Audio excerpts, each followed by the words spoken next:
Thank you all very much. I'm very, very happy to be here.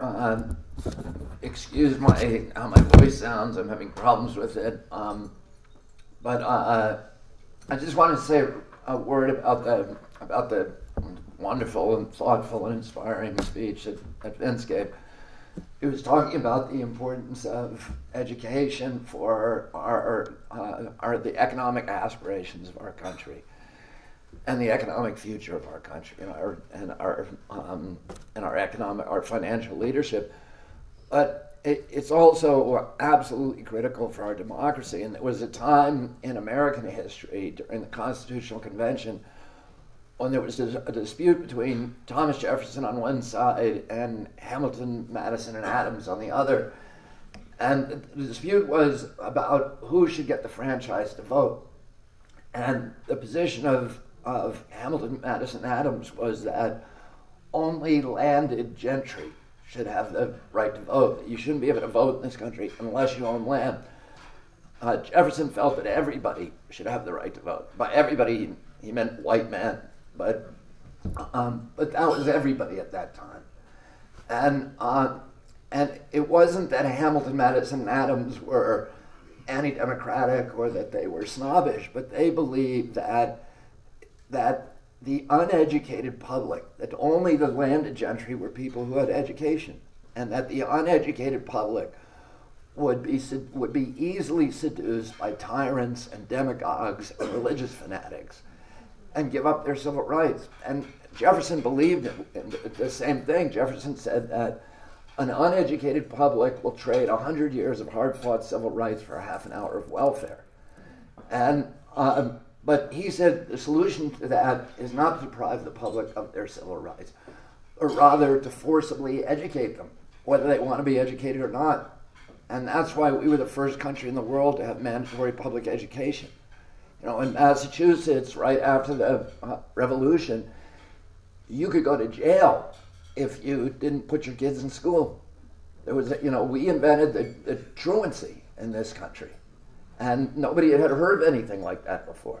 But it was so critically important to our democracy that it became a criminal offense not to put your kids in jail. And Thomas Jefferson, I went to UVA, the law school. On his gravestone, it does not say President of the United States. It says founder of the University of Virginia, because he thought that was the most important thing that he had done.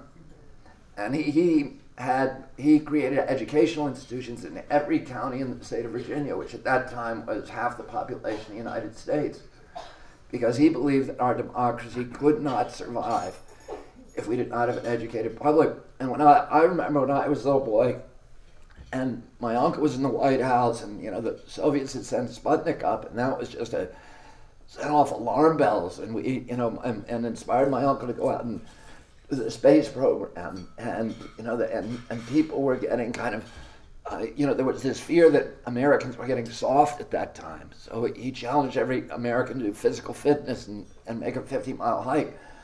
But the most alarming thing at that time was we found that the Soviets were ahead of us in math and sciences.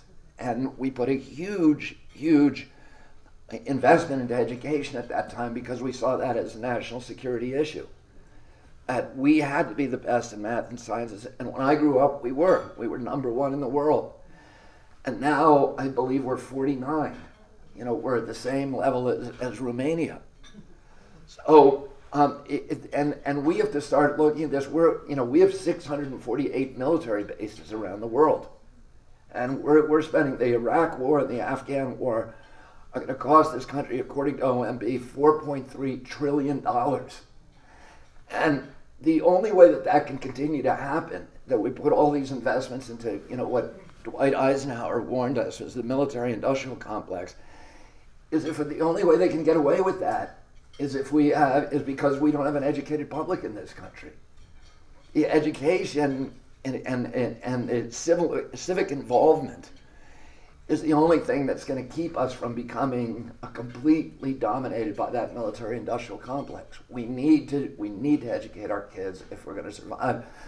My father believed that our nation would be judged by future generations, and our generation would be judged And we wouldn't be judged based upon the size of our armies or the throw weight of our weapons or the wealth of our citizens or the power of our industries. Or rather, we're going to be judged based upon how we care for the least fortunate members of our society, how vigorously we reached out and included everybody in our society in the aspirations of our country and giving them the opportunities to fulfill their own aspirations, and how strongly we lived up to the foundation values that were established by our founders, civil rights at home, human rights abroad, and how robustly we resisted the seduction of the notion that we can advance ourselves as a people by leaving our poor brothers and sisters behind.